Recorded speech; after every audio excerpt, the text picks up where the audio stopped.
अगर रात में कभी भी ट्रिप पर जाऊं और तुम्हारी बस किसी जंगल में आके एकदम से रुक जाए तो एक बात हमेशा याद रखना, उस बस से कभी नीचे मत उतरना, क्योंकि हम उतरे थे और उसके बाद कभी वापस नहीं लौटे।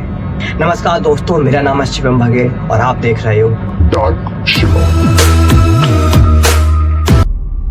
स्कूल की एक ट्रिप थी। सभी बच्चे बहुत खुश थे। बस जंगल के रास्ते से होकर गुजर रही थी। रात के करीब 10 बज चुके थे। तभी ड्राइवर ने एकदम से बस रोक दी और बोला, बस के इंजन में थोड़ी दिक्कत है, 10 से 15 मिनट लगेंगे सही करने में। बाहर बहुत घना जंगल था और चारों तरफ सिर्फ सन्नाटा। हवा भी बहुत अजीब सी आवाज कर रही थी। हम लोगों के ग्रुप में 5 दोस्त थे, मैं, रोहन, कबीर, नेहा और साक्षी। रोहन बोलता है, चलो सब नीचे उतर कर देखते हैं, थोड़ा घूम कर आते हैं, मजा आएगा। लेकिन मैंने साफ मना कर दिया। लेकिन किसी ने भी मेरी बात नहीं सुनी और सब नीचे उतर गए। शायद यही हमारी सबसे बड़ी गलती थी। बस से उतरने के बाद हम धीरे धीरे जंगल की तरफ बढ़ने लगते हैं। फोन की टॉर्च ही हमारा सबसे बड़ा सहारा थी। थोड़े ही दूर जाने के बाद पीछे से किसी के चलने की एक आवाज आती है, टक टक। नेहा डर जाती है। वो डर के मारे पूछती है, कौन है वहां? लेकिन किसी का कोई जवाब नहीं आया। फिर अचानक से हमें उस घने जंगल में एक टूटा हुआ पुराना घर दिखाई दिया। कबीर बोलता है, भाई ये तो कोई हॉरर मूवी जैसा सीन लग रहा है। हम सब हंस देते हैं, लेकिन अंदर से मुझे कुछ अजीब सा महसूस हो रहा था। उस घर का आधा दरवाजा खुला हुआ था। ये देखकर हम लोग अंदर चले जाते हैं और जैसे ही हम लोग अंदर कदम रखते हैं वो दरवाजा धड़ाम से बंद हो जाता है। हम सब चौंक गए, लेकिन साक्षी डर के मारे जोर से चिल्लाई, ये दरवाजा किसने बंद किया? लेकिन किसी का कोई जवाब नहीं आया। और सबसे अजीब बात तो ये थी, उस घर में धूल के अलावा कोई नहीं था। चारों तरफ दीवारों पर कुछ अजीब से निशान थे और एक कोने में एक दीवार पर शीशा टंगा हुआ था। अब नेहा उस शीशे के पास जाती है। जैसे ही वो शीशे के पास जाती है और वो उसमें देखती है, वो जोर से चिल्लाई, कौन खड़ा है मेरे पीछे?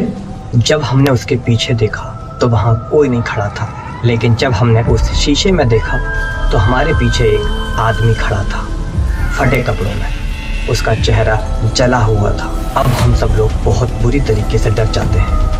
हम सब लोगों ने वहाँ से भागने की बहुत कोशिश की, लेकिन वो दरवाज़ा खुल ही नहीं रहा था। और तभी उसी वक्त हमें उस दीवार पर कुछ लिखा हुआ दिखाई दिया। उस दीवार पर लिखा था कि जो भी यहाँ आया है वो वापस कभी नहीं गया। अचानक से ऊपर से एक आवाज़ आती है, टक टक टक, जैसे कोई सीढ़ियों से नीचे उतर रहा हो धीरे धीरे। हम सब लोग शांत हो जाते हैं और सांसें थमने लगती हैं। तभी अचानक से वही आदमी हमारे सामने आ जाता है जो हमें शीशे में खड़ा दिखाई दे रहा था। अब वही आदमी सच में हमारे सामने खड़ा था और उसने धीमी आवाज़ में बोला, तुम लोग बहुत देर से आए हो। कबीर उससे पूछता है, कौन हो तुम? वो मुस्कुराया और उसने बोला, मैं तुम्हारा ही इंतज़ार कर रहा था। अब अचानक से हम सबके फ़ोन बंद हो जाते हैं। चारों तरफ सिर्फ अंधेरा ही अंधेरा था। उस अंधेरे में सिर्फ उसकी आंखें चमक रही थी। मेरे सभी दोस्त एक एक करके गायब होने लगते हैं।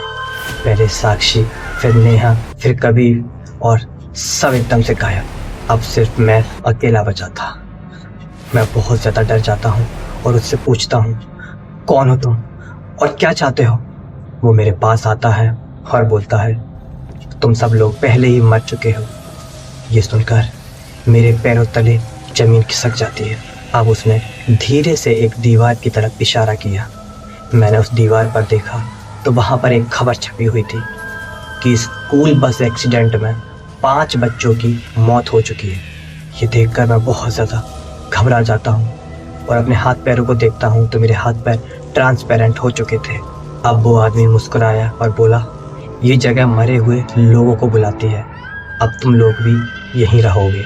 और उस दिन के बाद वो बस आज तक स्कूल वापस नहीं पहुंची और आज भी उस जंगल में 5 बच्चों की हंसी सुनाई देती है।